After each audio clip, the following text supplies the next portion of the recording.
The goal of today's meeting is to go over and inform the parish where we are in progress in terms of our new sanctuary. So with that, I want to make some introductions here today. Our spiritual directors, I'd like to welcome Father David Ramirez. Could you please stand up? Father David is the director of the Hispanic ministries here in the diocese. He is is very involved with the Hispanic masses, as well as Father Alejandro Godinez. Is he here today? Could you please stand up too? Thank you. If y'all could please make a point to welcome them and tell them hello. And thank you. And of course, not last but not least, but Father Jacob Dio and Deacon Simeon and Deacon Ken are here also. So, Mr. Ken Levinson, did I leave you out? Sorry. And we also have some guests here. We have Arthur Heredia, who is the area consultant with Walsh & Associates, who we have hired to do the feasibility study. Thank you. We also have Gina Emanuel. She's with Centric Architecture.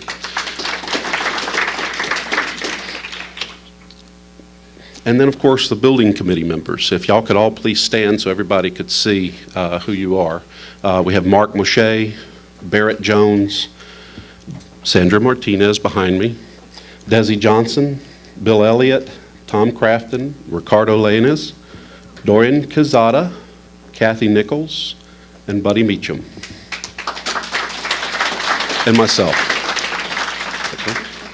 I just wanted to say before I go on to the next slide that there's been many other people involved throughout this process that have given their time and volunteered help. I want to thank all of them also. I think everybody has pulled together like St. Luke typically does and has worked together for the better of this community. So, one of the statements that Deacon Ron Deal made back in 2011 when we started this process again was that this was a marathon, not a race. It's going to take a lot of effort and a lot of time, and we need a lot of patience. Things aren't going to happen overnight. And today's meeting is a perfect example of that. This is the point where we're trying to hear back from you and get your input, negative or positive, okay? For the main purpose that when we generate this feasibility study report that Arthur is going to write for us, that when we give it to the diocese, we have a good representation of what the parish wants, what the parish can afford, and what we're willing to do. So the first thing we're going to do is we're going to inform you of what the progress we've made. I'm going to go over a little bit of a history and background as to how we got to where we are today. Then we're going to look at our capital campaign. We're going to look at the cost estimates we got from Carter Group with the plans that we currently have and also our financials from St. Luke's. Then I'm going to go over the drawings. Hopefully everyone has had a chance to see these. They've been set up in the narthex during Mass, after Mass, before Mass. If you have not seen those, by all means, take a chance, if we take a break, to go look at them. I'll also be presenting them up here. So then we'll introduce the feasibility study, and that's where Arthur Heredia will take over, and he'll explain what that process is and what we as parishioners need to do. And then we'll have a questions and answer session. So what I ask everyone is if you please save your questions to the very end. We have a lot of material to cover. There's a 5:30 Mass. We have to be out of here and have all the chairs put up before. So we'll have little pieces of paper and pencils. So if you have questions, you can write those down. If you don't like speaking publicly, we can pass the basket around and we'll collect those questions. We will have a question panel up here to answer and field everyone's questions. So we started this process way back in 2007. At that time, Father Richard called us together to start thinking about a new sanctuary. Some of y'all may remember that. We've had a lot of changes of faces, but I think there are a lot of people still here that were involved in that. We were asked, Mark Moshe and I were asked to co-chair the building committee meeting. And don't worry, I'm getting to the part where did all the time go. So on January 29th, 2008, we formed the building committee. We determined who those members of the building committee were going to be, and so that time between the fall and September of the fall and January of 2008, we basically, Mark and I were determining what path we needed to go and how we were going to organize the building committee. So once we had the members, we started to discuss our plans and what we wanted to do, and we found out real quickly, well, we didn't know what the diocese wanted us to do. We didn't know what the parishioners wanted us to do. So we had some ideas from the discussions and the meetings that Father Richard had had. And so Mark and I met with Bishop Chobe in September of 2008, and he shared a lot of things with us. He just as an example, he said, I want the tabernacle to be the central focus in the Mass on the altar. He did not like it off to the side, and we agreed with him. He also wanted the choir stationed in the back. He said the focus of the Mass is the sacrifice of the Mass, and that's what people should be focused on during the Mass. But he also didn't want to play down the choir. He thought the music is very important to our worship. He wanted them to be within the congregation. So this is why you'll see them in the seat. We've taken out some of the seating and we've put that in there. So we've got a lot of good information. He also told us, and I want to just kind of point this out, he told us he wanted us to build a church for 800 seats, expandable to 1,200. Now that's going to change later on in the presentation, so just hang on with me there. So in December, a lot of y'all may remember Tom Scott. Tom Scott produced a feasibility study that looked at the demographics of the Smyrna area. The bishop asked us to produce this because he wanted to see if it was viable to do a larger church in the Smyrna area. That report that we submitted to the diocese showed that we do have the capacity and we do need to expand. In fact, if y'all recall, when Bishop Chobe said Mass here, he emphasized that possibly not only enlarging this church, but also building another one within he really didn't say where, but I think his thoughts were the Nolensville area, but there's no guarantee there. That's just him talking. I think he mentioned that in the Mass. Then, now you're here to see the blank. We had a recession, and this is where basically nothing happened. I went to Chattanooga and commuted every week to the Volkswagen plant. Some people lost their jobs. A lot of things happened in that time frame. So pretty much the building committee just went on hold. We didn't have meetings. We didn't do anything. Then December of 2011, we resumed our discussions and we started talking about the sanctuary again. We regrouped in October and we started talking seriously about what do we need to do next. And if you recall, we had the bishop come over. We had kind of a discussion. Deacon Ron Deal showed up. The bishop was here. We had them sitting over here. We discussed what the next steps needed to be. Between October and January, we looked at 6 different architects. The building committee reviewed these architects, and we went through a very tedious process of finding out who had the best product for the money, who had the best price. And we didn't necessarily go with the least price. We were trying to find an architect who would respond to the needs of St. Luke's. And that's very important for the design of a church.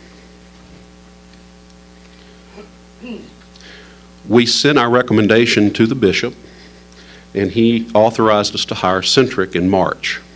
So 2 weeks later, we had a kickoff meeting, and they started working on the design of the job. And then, back up a little here, after we had I don't think I'm not putting my mouth in this enough. After we had done the master plan and the schematic design of the building, we got Carter Group, who donated their services to do estimates for this. This is where this big void we had. We still didn't have a budget at this point. We didn't know what it was going to cost or anything. So we had Centric do the schematic design for the mere purpose of developing that envelope and determining what kind of cost are we looking at. So Carter Group came in and did an estimate, and then we took that estimate. It was high, and we asked them to take a few things off to lower it. We asked them to take the side chapel off. We asked them to reduce the seating to 600.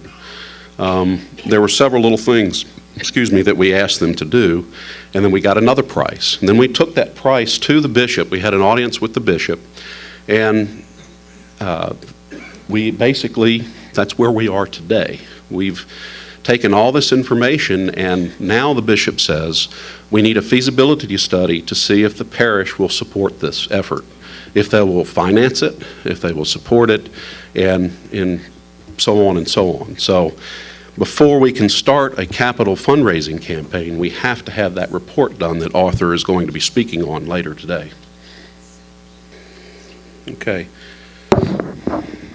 I know this is probably what you've all been wanting to see. This is the first cost estimate that we got for the plans that you've seen. Now, what this includes is the cost for the sanctuary, which is this $4 million, and that also includes a fee for building the office as well. The existing sanctuary will be repurposed into an office. You have not seen those plans because those took a back seat for now as we started to discuss the plans with the bishop, and we started talking about the funding and the prices of the construction.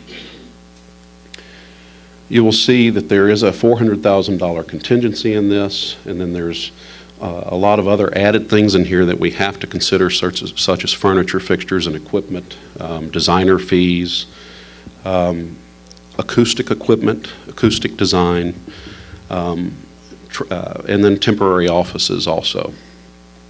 There is a builder's risk in there, which basically we may opt not to do if we're managing that construction. So if you recall, we asked the architect to make look at what a footprint reduction would be if we went to 600 seats instead of 800. Taking the side chapel off and doing some other savings.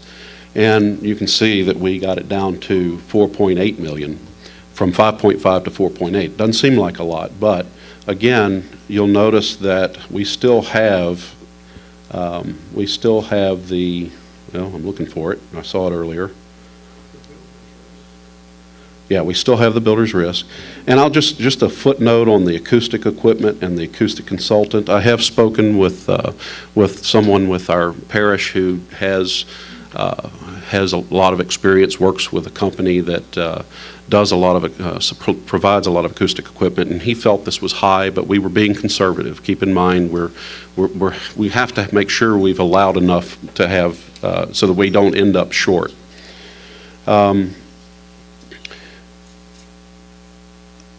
Okay, here's what I'm looking for. So, Trent rental, one wide, temporary office, we still have that in there, but you'll notice there is no office in this fee. So if we take out some of these things that we were talking about, we've actually been able to reduce it to 4.2 million. If you take out just the contingency, for example, now that contingency basically is to handle mostly changes, and we control changes. There's no reason we should have changes once we get completed with the design, unless we run into unforeseen conditions such as unsuitable soils, where we might have to ship in $50,000 worth of suitable soil for infill. But those are things we won't know until we get to that phase of the project. So right now we have the contingency, and we are leaving it in there because we have to be realistic.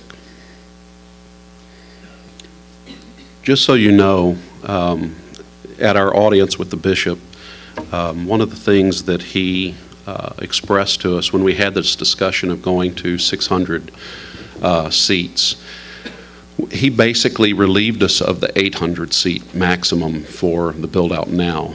However, he encouraged us to leave it at 800 right now, because right now, just to give you an idea, our sanctuary seats about 200 to 250.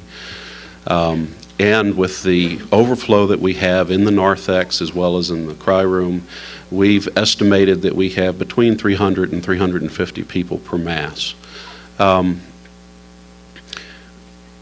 Especially during holiday season when we have special Masses and we have guests in, you know that we've had people all the way back here in the hallway and can't hear the Mass. So there is a need for that growth so that we can get everyone in to see the sanctuary, because quite honestly, you cannot see the sacrament from back here. I've sat in Mass back here before, and it's a terrible setting. And I think everybody feels the same way about that. The bishop still would like us to design this so that it's expandable, but he has allowed us to expand it to only 1,000 because he feels like the demographics, he'll have another church, and that will relieve us of some of those parishioners.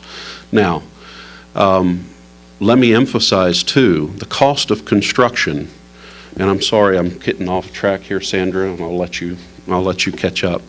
But it is cheaper to build 800 seats today than it is to build 600 seats and come back and try to build 200 or 400 later. Just something to keep in mind. So I'm not directing anyone to go one way or the other. What I'm asking you is to please keep that in mind when you're answering your surveys that Arthur will inform you about. Okay, just so you can see where we are financially, I want to talk about, okay, what does this mean, a $5.5 million church for St. Luke's? What that means is right now the diocese requires that we have a third of the money in our bank before they'll even allow us to break ground and to start construction. There is a possibility that this could go to 50%. Right now, the deacon and the bishop have been working with St. Luke's. They know the position we're in, and so far they have not decided to go to the 50% point. This is part of the reason the building committee has been so focused on trying to get this thing moving so that we can stay within that third percent. So what does that mean in terms of construction costs? That means if we find that the feasibility study says we will support a $5.5 million church, we have to raise $1.8 million before we can break ground and start the design process for the final design. If the feasibility report shows that all we can afford is $4.2 million, we'll have to raise $1.4. Now, there's a possibility the feasibility study will show that we can't raise even 4.2. There's also a possibility it'll show we can raise more than 5.5. This again depends on all the parishioners and your involvement and how important it is to respond to the surveys so that we can get an accurate count so that Arthur can report to the diocese and the bishop can make a decision. Regardless, whatever that cost of that final construction is, we will have 15 years to pay it off. Now, before we will have, as I mentioned at the beginning, before the bishop will approve a capital fundraising campaign, we do have to have this feasibility study done. So, because he's going to want to see what this parish is willing to support. I just want to make a point that if you look at our liquid assets right now, the diocese requires that we have 6 months of money to pay for utility bills, things of that nature, just to keep us functioning. The rest of that is liquid assets. That's how much we have saved so far for the building fund. And some of these, if you notice, some of these are earning interest. We have them in bonds, and some not bonds, but CDs. So we're getting our money to work for us right now, so which is a good thing because it alleviates some of that pain of us having to come up with that. So the more we can put into things like this, and I don't know if the diocese will have another program like that, But this was a program that came up a year ago, and Father Jacob and Kathy and Tom, the rest of the finance committee, immediately jumped at the opportunity to get our monies making some money. So if that gives you an idea, we've already raised about $400,000 to $450,000 towards that 1.8 or 1.4 million. I want to add a couple more items to this. One of the points that Deacon Simeon made in our meeting, when this church is built, it's going to attract more parishioners. So we will be able to hopefully get monies from them as well to help pay off this church over that 15-year period. So keep that in mind. And then there was something else I wanted to say, and I'm trying to remember what it was. I'll let you go ahead. And the other thing that I wanted to mention is the architect's fees that we've been paying so far, and Walsh and Associates fees, those have been paid for in full through the same building fund. So you're looking at monies after they have been paid for the schematic design phase. So if that helps you understand that too. Okay. Again, I mentioned this is one slide nobody else has seen other than the building committee and a lot of people that were involved when we were going through the master planning phase. The whole intent of the master planning phase was to make sure we did not landlock ourselves and put a building where we're going to have to tear it down later. Okay? And point in case, if you look at this little outline right here, that's our house where the office is currently. You notice the sanctuary is going to be right over the top of it. So for the 800-seat capacity church, we're going to probably have to demo that house, and then we'll repurpose this existing sanctuary for that. If we go to 600, there's a possibility, a slim possibility, that we won't have to tear the house down now, but that's just something to keep in mind, that it's eventually going to have to come down. The other thing is you really don't want your view of this new church obstructed by a house sitting in front of it. So just something to keep in mind. This master plan, we went through probably 4 or 5 different varieties of master plans, for lack of a better term. And the traditional way that a church faces, our site did not lend itself to that. The bishop and the Deacon Ron Dill, the head of the diaconate, was in support of positioning the church the way it is currently shown, because it is the most usable and most inexpensive way to deal with the site that we currently have. It allows us to expand the parking lot. It allows us to eventually have a drive-through. By the way, the price does not include the drive-through at this point, but the Lazarus Committee has mentioned how nice it would be to have something covered when we have a funeral so that the pallbearers don't have to stand out in the rain, as well as the grieving. So this also includes thoughts of, when one day we may have to expand and do some other things with classrooms, halls, things of that nature. So we thought through this pretty thoroughly as to what the impacts could be. The back part of the site looks like we have a lot of land as a mountain. I'm sure you all know that it just slopes down. I'm exaggerating, it's not a mountain, but it is definitely more expensive to build on a slope than it is to build on a flat surface. And then a lot of comments were incorporated into these discussions that we had. The architect, Gina, interviewed lots of parishioners. She interviewed and got the needs, the wants out. Some of the things that came up was like a meditation garden. I think we all would like a place where we can pray in private and have some beautiful landscaping and things to look at. So that was the intent behind the master plan. Okay, so bird's eye view. Here's our existing sanctuary. Here's the classrooms, and here's the hall where we are currently seated, and this is the new addition. Now, it's arranged in a traditional fashion. I want you to keep in mind this is a schematic design. Detail has not been thought about, okay? No rose windows have been thought about at the front of the altar. None of the thoughts about, well, what is the Stations of the Cross going to look like? None of that has been thought through. It is way too early to be thinking about detail. Until we establish a budget as to what this parish is willing to build, it would be very naive of us to ask the architect to go ahead and design this, because it's going to take time and money to pay them to do that design. So this is a box. This is a massing so that we can get pricing and have a starting point.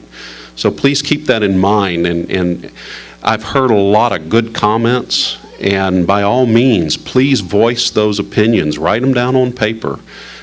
We can't address them if we don't hear them. The bishop has recommended that we keep our building committee to a small number so that decisions can be made, but that does not mean that we don't represent the parish.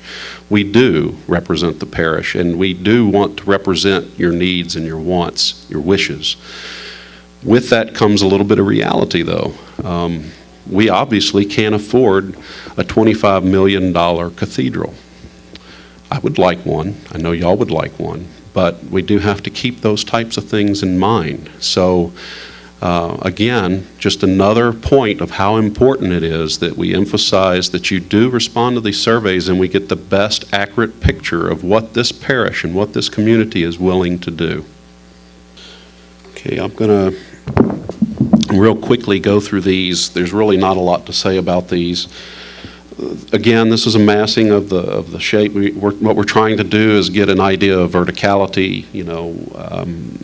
We also took into consideration things like HVAC. We don't want to have to condition a bunch of space up in the stars. So you'll see where we've reduced the height. Actually, we've reduced it from this. It was even higher than this at one point. So we also made a couple of changes because the contractor that has volunteered to help us suggested some things that would make the structure cheaper. So there are some other things like that that were taken into consideration. Entry is a main focal point. We know this needs some work. Again, I've had some discussions with the architect, and by all means, if you have some ideas, please, by all means, share them. This is just a bird's eye view, giving you a little bit more better perspective of how it relates to the parking lot. And then what we have is a video, thanks to Brad Shapezi. And Brad, if I could ask you to speak for a moment. I know you got someone to help you with this, I think you had someone. I think you got someone to do the speaking. Okay, so it's a fantastic video, and then after the video, I'm going to have Father David address the Hispanic community, which is the same community as ours, but we're separating as Hispanic Anglo, so we all, just kind of as an emphasis for everyone to know, it's been the building committee's goal to not have this wall between the Hispanic community and the Anglo community. We've been trying to tear that wall down, and mainly because we feel that we are one community, and so do the Hispanics. They feel very strongly that we should be functioning as one community. Granted, there are some cultural differences and some language differences, but all in all, we are one community, one St. Luke's community.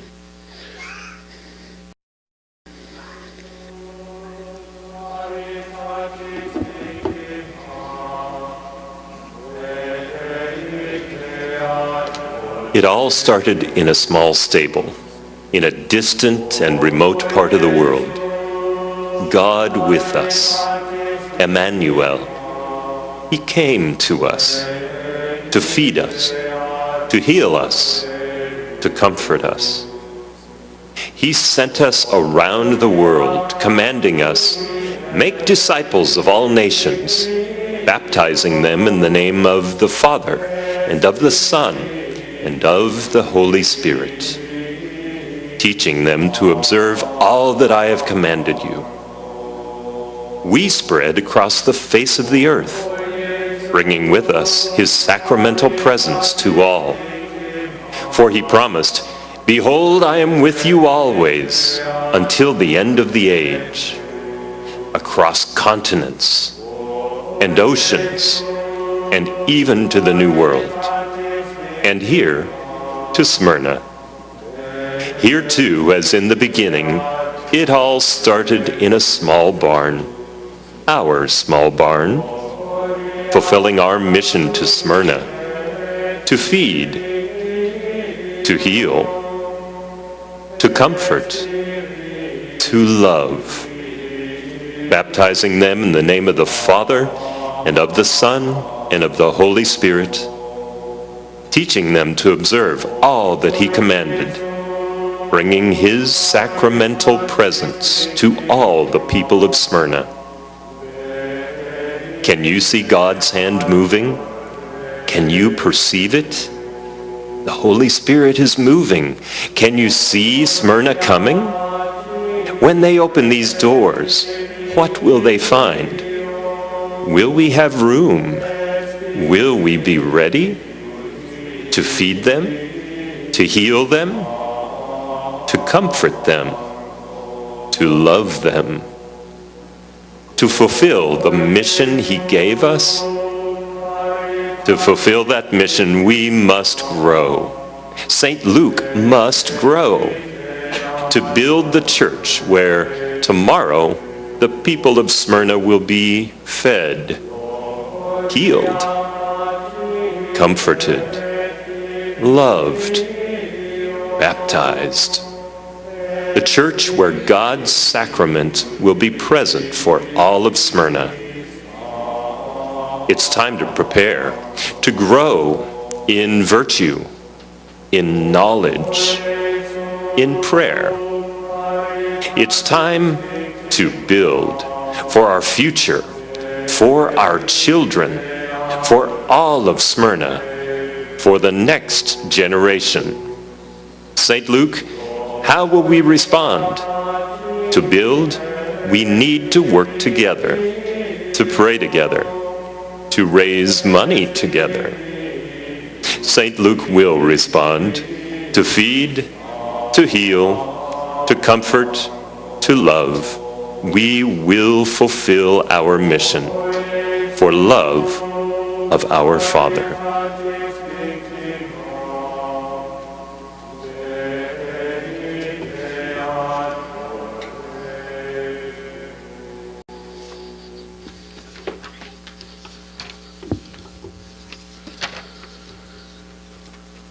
Okay, I'm going to ask Father David if you could say a few words. They're very, very appreciated.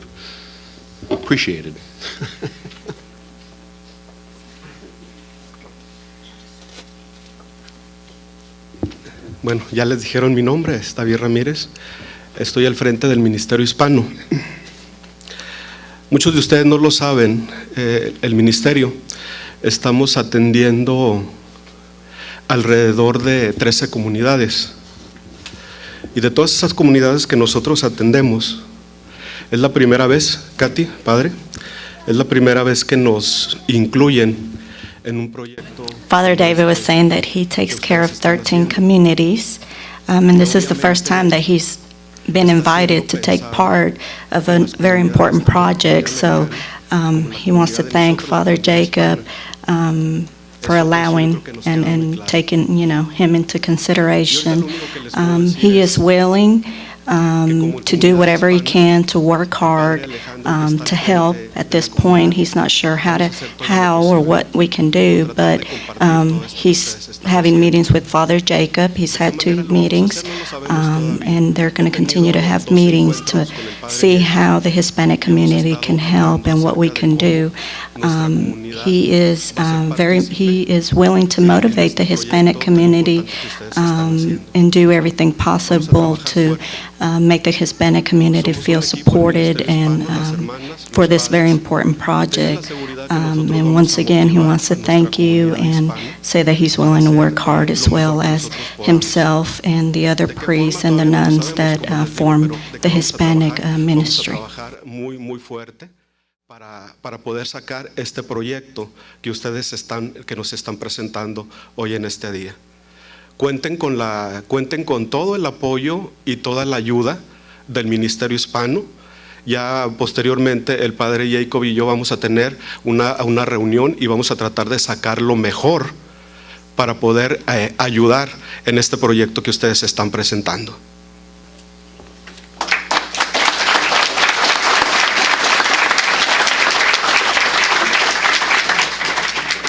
Father, would you like to speak a few words as well?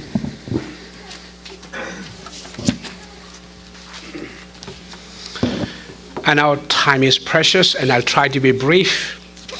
Father David, Father Alejandro, Deacons Ken and Simeon, our special guest Arthur and Gina, the building committee, and you, my brothers and sisters, we are, excuse me,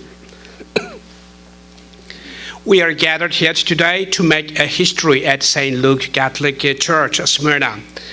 We are here today with a common goal to build a community of worship and love, and to address to the ever-growing needs of our community of St. Luke.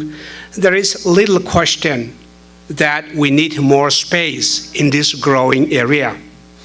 A new church is the best answer to this problem.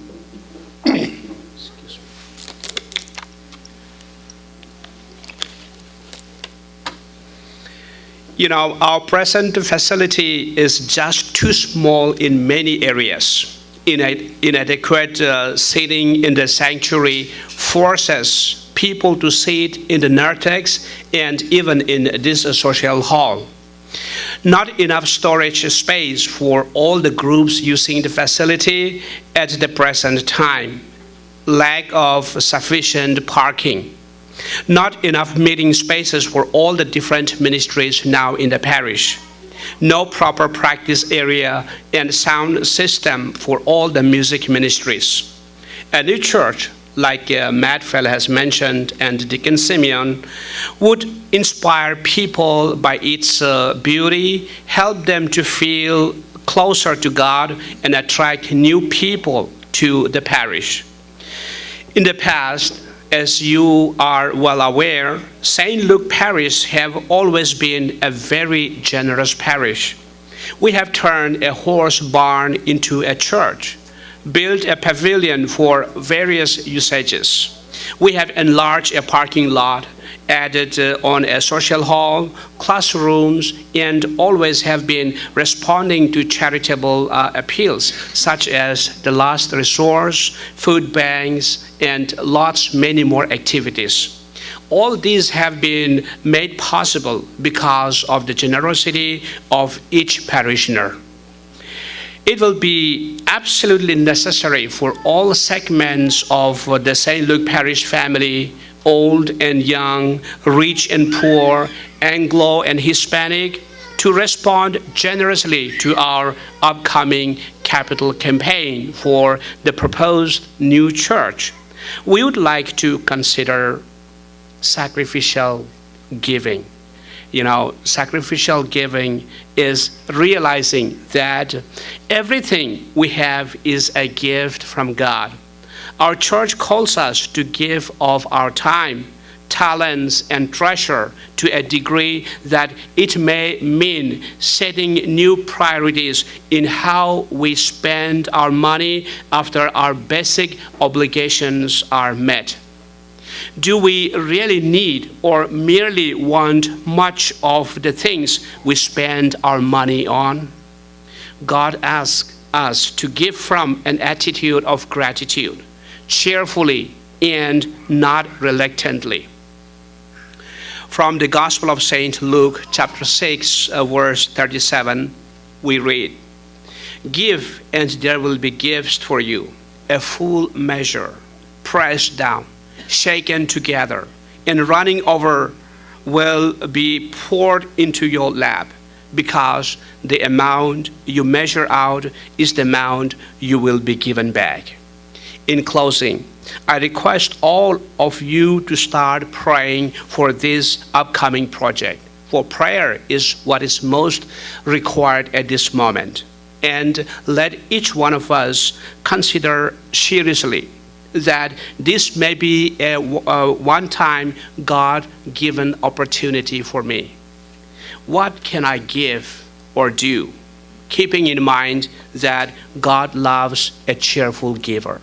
God bless you all.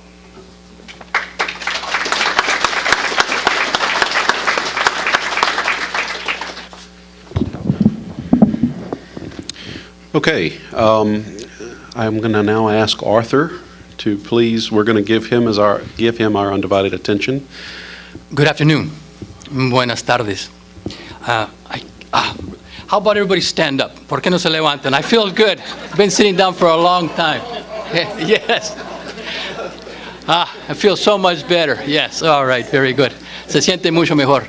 At the same time, let's do a little bit movement. Vamos a movernos un poquito más. Let's do a little bit more. Something else. Why don't we look to the left and to the right and to the back of you?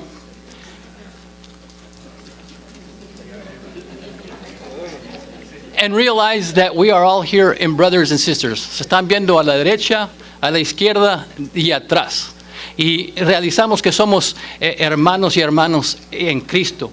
And we're going to do this together as a family. You're going to do this together as a family. Van a hacer esto como familia y lo que van a hacer a través de este proyecto se hace como familia. So if everybody's okay, you can sit down for a little bit and relax.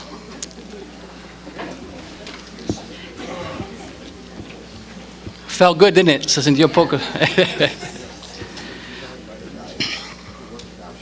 Well, first of all, antemano, quiero darles las gracias a todo el conjunto del comité que coordinó todo esto. I would like to thank the committee and the group that put this thing together. It took a lot of work and a lot of time and a lot of effort. Esta coordinación tomó mucho tiempo y esfuerzo. Entonces, les damos las manos. We'll applaud the folks that have accomplished this process, but as well, y también no hay que olvidar, you cannot forget you, a ustedes, los que están aquí, that are here. Why? Because you show that you care. You're here because you care. Están aquí porque care. Soportan el proyecto, aman a la parroquia. Es algo que es importante para ustedes. It's important for you. So, with that, I'd like to give the committee, the members, and yourselves a big hand. Thank you very much.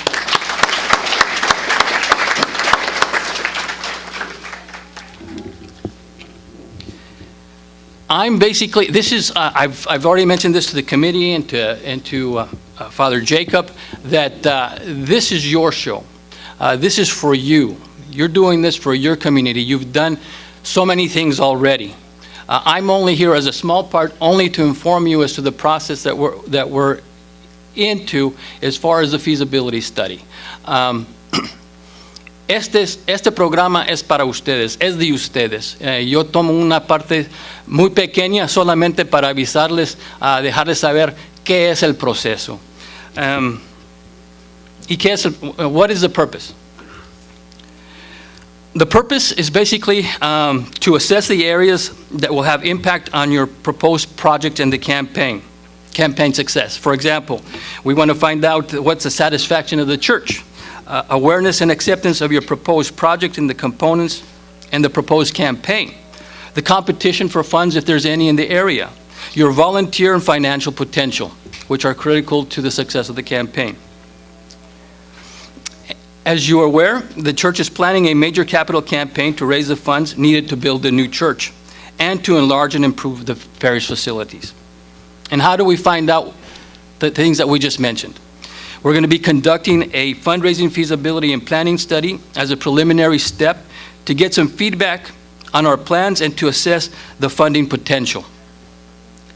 The study consists of personal and confidential interviews so that we can get your feedback on the proposed project and campaign. There will also be an opportunity to give your feedback via an online survey. So anyone that's not going to be interviewed personally, there's that potential, because it's very difficult for me to interview 300 people in a short period of time that we're here. The interviews are going to The interviews are going to be conducted from Sunday, February 9th through Tuesday, February 11th, by me, a representative of Walton Associates, which is a firm that specializes in working with churches to determine their capital fundraising needs and conduct those efforts. The interviews will be held in the here on the campus. Everybody that knows where they're going to be there, you're going to be there. The purpose and the process is to solicit feedback and ideas of what we're doing right now, not donations. I'm not going to hang you upside down and shake every coin out of your pockets. That's not the purpose at this point. The purpose of that is, again, to continue to get feedback from you. It's private and confidential, because the best report that I can give back is the information that you give me. There's an old adage that says garbage in, garbage out. So I need as open and frank answers to the questions that I'm going to be asking at this through this interview process. And finally, I will take that information, tabulate it, send it back to the president of the company. We'll talk back and forth, evaluate it, and come back with what is feasible and the best way to proceed with the answers that we, from the results that I acquired from the feasibility study. Entonces, eso es mi parte. Muchas gracias por haberme invitado. That's my part. Thank you very much for having me here, and look forward to working with many of you. Espero la oportunidad a visitar con muchos de ustedes. Gracias. Thank you very much.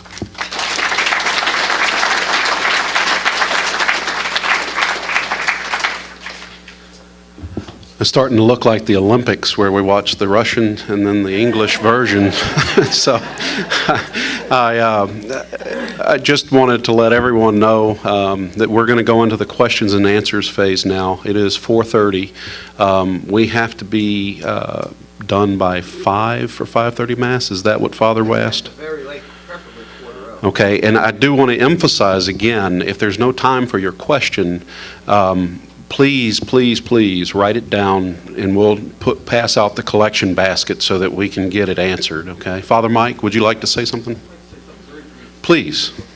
Okay, for those that don't, my name is Father Mike Rourke. Me llamo Padre Mike Rourke, and I have a long, rather spotty history with St. Luke's. My classmate from the seminary was the founding pastor, Father John Kirk, and good friend, I might add. And my brother and sister-in-law were founding parishioners. So I have a great affection for St. Luke's. And I want to just urge one thing out of all this stuff that we have processed here. Think big. Think the 800. I was pastor of St. Alphonsus in Crossville from 95 to 99. They had built a beautiful church in 1978, and they said, this will last us until the year 2000. Well, it did, but then it couldn't be expanded. They couldn't go anywhere with it.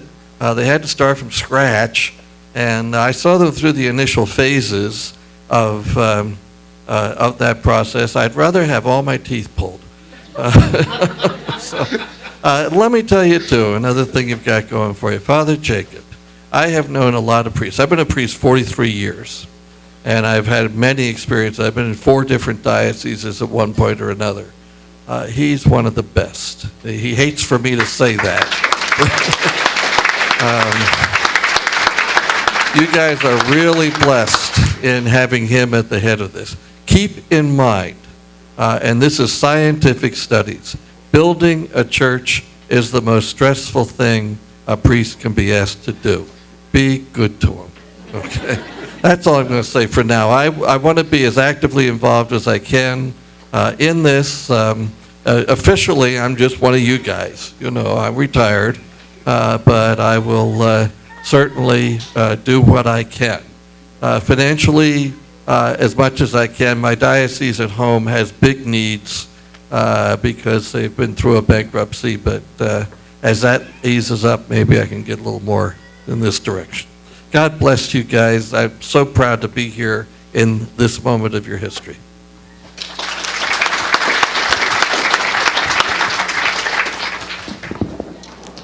All right, hi, y'all. I'm Sandra Fangy. See you. I've got more things for your consideration, not so much a question, because I know that this is in the schematic phase, but I had I've got a couple of concerns for you guys to look at. I'm a choir member of several different configurations, and where it is in the schematic right now, I don't see where there's a conceivable sight line between the choir and the organ or the piano. And that's going to be something that's going to be needed for not only the choir, but for the director, and if you have funerals or if you have weddings, there's going to be needed sight lines between whoever's directing those particular types of services. I found that the size was somewhat smaller than what we already have right now. It doesn't leave us any room for growth at all. Possibly if you leave it in that particular area, we're going to need to knock out a couple of more pews because we intend to grow. Don't forget that there's space needed for guitars, drums, because we all have our different needs. Our Hispanic community has bright, happy, wonderful instruments, and those take up space. And some of us we do as well. Back over underneath that area where that is placed, the acoustics are much like at St. Rose, and that tends to be extremely poor, and it's very hard to mic.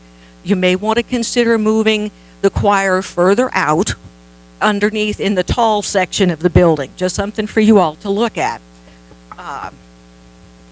Storage for all the choirs. I know it's planned to be over in the office space areas, but a little closer would be nice if we could have it, please, please, please. The Scola doesn't use mics and can't stand in the current chosen area because nobody will be able to hear them.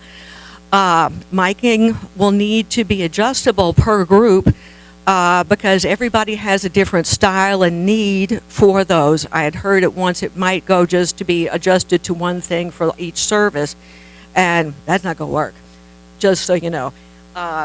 Don't forget the weddings and the sight lines for them. Again, as it sits right now, the director for any choir would have to stand in the aisle. That's kind of tacky, for starters. And that particular space, as it sits right now, is a very odd shape, and the only way really to use that is to put risers in it to make use of the space for a choir, but then we'd be blocking the sight line for the people in the pews that one thing over. So just stuff for you guys to look at.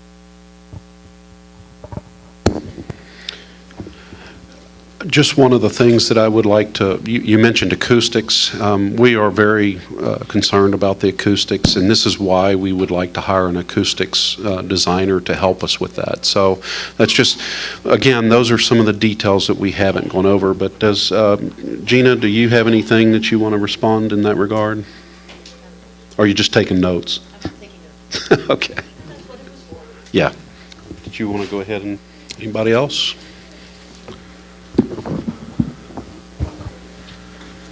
I don't really have a question. I just have a statement to make that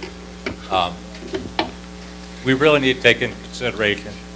Don't settle for something right now that 5-10 years from now, we're going to look back and say, I wish we'd done this, I wish we'd done that. I agree with Father Mike that we need to think big. If we make this a very attractive looking church from the road, it's going to attract more people who want to come to the church. And I've been through buying houses and moved in it 2-3 years later. It's like, I need more of this, I need more of that. I wish we'd looked at that house. Just thinking about that when you're going through your process here. That's all I got. Anyone else? How many active members do we have? Does anybody know? We have about 350 families, Okay. which is about 900 individuals. Okay, that's Now 950 people, that's yes. Anglo side, because our Hispanic people don't register. But we know there's at least as many Hispanic as Anglo. Okay, now how many did you say now? We How many have families? about 350 families. Okay, okay. I've never known, and no one's ever said, it's never been published or anything, and, you wonder how many contributing families we have. Well, and of that 350 families, we have, and that part is posted in the bulletin, maybe 150, a little bit less than that, actually use their envelopes. That's how we can count people that are giving continuously, regularly. This is what we need to do to encourage people to Yes, use we their do. envelopes. And we also have a building fund envelope now and that we've had for the last year that allowed people to start giving so that we could start building up those funds. Father David is talking about doing the same thing with the Hispanic community as maybe a way to get money from them to allow them to donate. So I think that's still in the works. I'm Mark Beach. I've been here most of the time that this parish has been here. And this is just something that I would like to see, and I think it might be of help for everybody else. You know, I was here when we built this building and facilities, and we went through the campaign funding and so forth, and the same thing when we remodeled the church. I think in both of those instances, you know, we were given 15 years or whatever to pay it off. This church has always paid it off earlier than what we needed to pay it off. So that's one of the things that I think it would be helpful for all of us, that if either on an insert in the bulletin or someplace, there was that information that, you know, when this building was built, this is how much it cost, this is what we funded, and this is how long it took us to pay it off, because that is information that I would like to see, because I don't remember that exactly. I know we paid it off early, but I don't remember how much we had to fund, and I don't remember how early we paid it off. So that's just. And if Buddy Meacham was here today, tell unfortunately, me. he has to work. He has those numbers on the tip of his tongue at all times. And I'm passing the basket around for those who want to put their questions in the basket too, so if you don't want to speak. It's not for collections. Unless you want to. Yeah, well, I mean, if you want to write your question on a dollar bill, we'll answer the question. $100 bills. Yes. What other questions?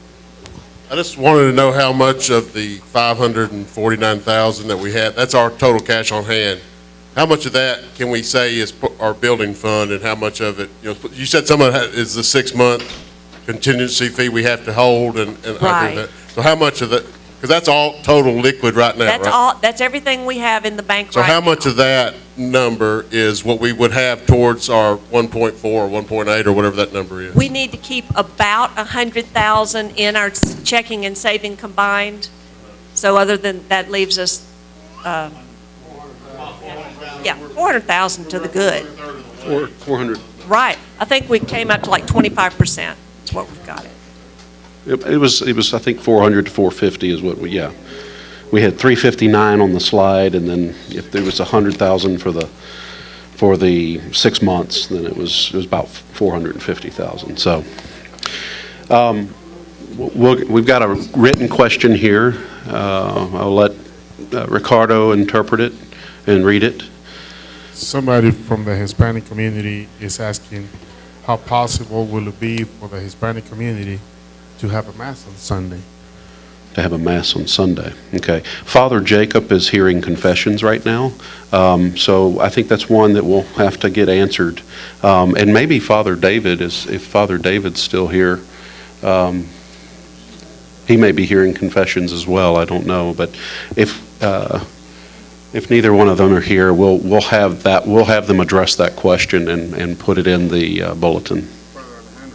Is Father Alejandro here?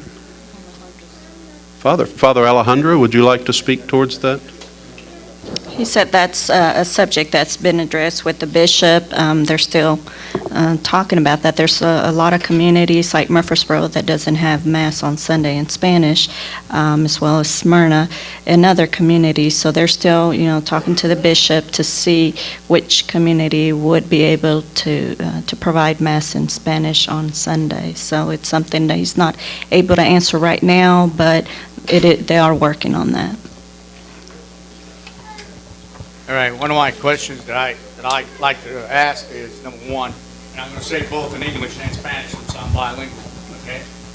The reason some of the folks are asking is why haven't the Hispanic registered? ¿Por qué los hispanos no están registrados en la iglesia de aquí, de la parroquia Padre? Dígame, pregúnteme, la pregunta es para usted. ¿Por qué los hispanos no están registrados para la parroquia de aquí de San Lucas? ¿Qué es el proceso? ¿Por qué se está tardando tanto? Why is the process being prolonged? Ese siempre es el... You say that it is something that they had worked on. They actually are starting to do that. They're starting it at Sacred Heart. They have the applications, the registration forms, and that is a process that's already started there. After they complete there, they're going to go to the different communities and start doing that. He's saying that that's not something that Hispanics are used to. It's not the norm that you go and you register at the churches. So that's something that they're dealing with right now, to trying to get them to feel like, you know, it's going to benefit them and they should register. I think the Father has. And Father, could I, real quick too, I want you to speak too, Father, but keep in mind today is about the feasibility study and questions in that regard. We've had lots of conversations with the bishop in regards to of how that integration between the Hispanic communities and the Anglo communities occurs, and that falls into that category one that the bishop has asked us to be very patient. And so, Father, if you would please speak to that. Speaking out of my experience, we found that if you can convince them that it's to their advantage to be on record in the parish, especially in view of a possible legalization. Always when these legalization things come up, they need to be able to prove that they've been in the country. And one of the best ways is parish records. So it's to their advantage to do that if you can convince them of that. It is countercultural. We had our kids with the DREAM Act when that went through in Maryland. We had their sacramental records, their family's parish registration. It didn't have a shred of legal, status or identification, but they had all that, and that was accepted as proof of their presence in the country. So it's of advantage to them to do that. That's a very good point, Father. And thank you for speaking in that regard. Couple of other questions that I have here. I see hands going up. If I could just comment before we break up here, the critical thing now is this survey that's being done. And the need for everyone to do the survey online. I'm not sure whether anyone has any questions here. Who was picked for the survey and how they were picked for that. But we need everyone to do that survey. Please, please, please. Yes. How far, if our feasibility study is not favorable, how far behind will that put us? Her question was if our feasibility study comes out behind, what will that mean for us? Well, it's a good question because we've asked the bishop the same thing, and the bishop said, well, we'll deal with that when that happens. So, but basically what it comes down to is the bishop would like to see us put our best foot forward, and that's why we're here today. We're here today to hear from you why it's so important, why Mark is stressing filling out the surveys. Spread this to your fellow parishioners who aren't here today. It's very critical that everybody responds to those surveys. You will have the ability to, we will give that, we'll probably put it in the bulletin, the website where you can answer those I was surveys. just asked that question. Where are we going to have the online survey? And we're going to have a link to on our website for that? Okay. It'll be a link to our website, and once Arthur gives me what that code is, everyone that's registered, I'm able to either send them a letter in the mail or by email to give them that information. That's where part of our struggle to get this information out to the Hispanic community comes from, we don't have their contact information.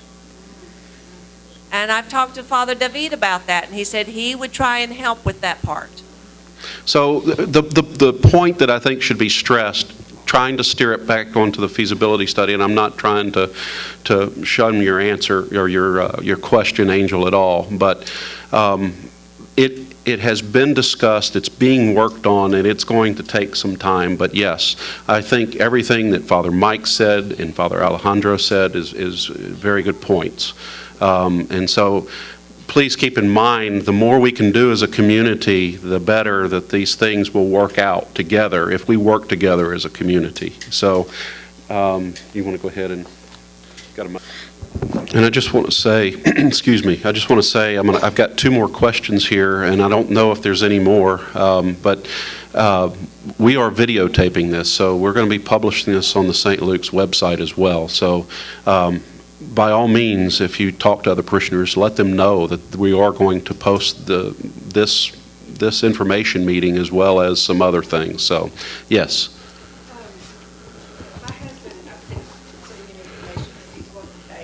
But he's asking, what, I know we talked about what did y'all do when this church was first done, but what other comparisons do we have on how long it will take to raise 1.1, 1.5, or whatever it is? Is there something to go by where we can see how long it takes?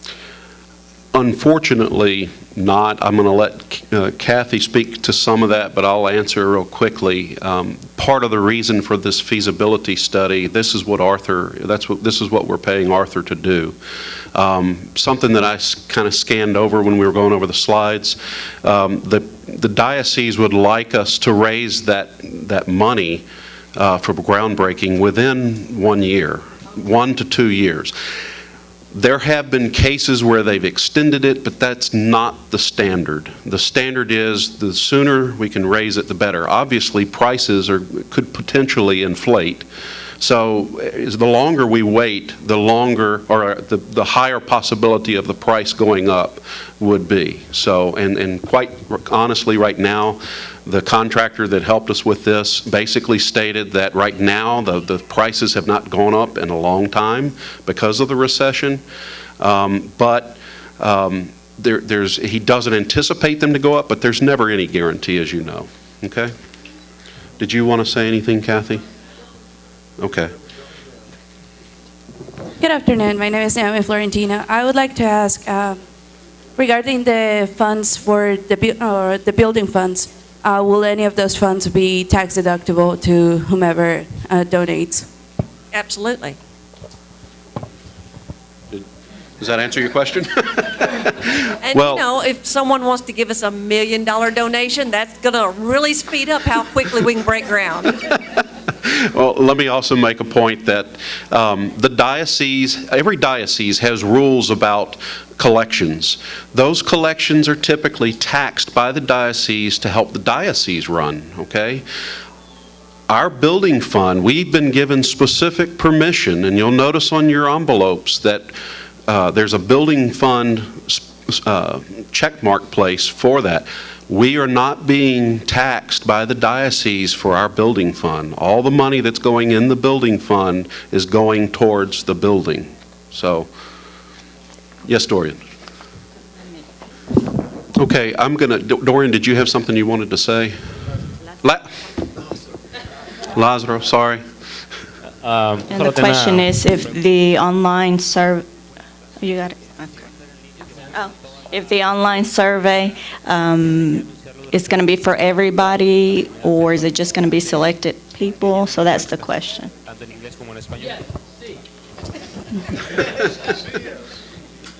Sí, la encuesta va a estar en inglés y en español. Okay. Para todos. Sí, para todos. We have time for one more question. What we want to know is, does everybody in the parish get this survey, or is it only going to be a selected few? Everybody on the online survey has access to that survey.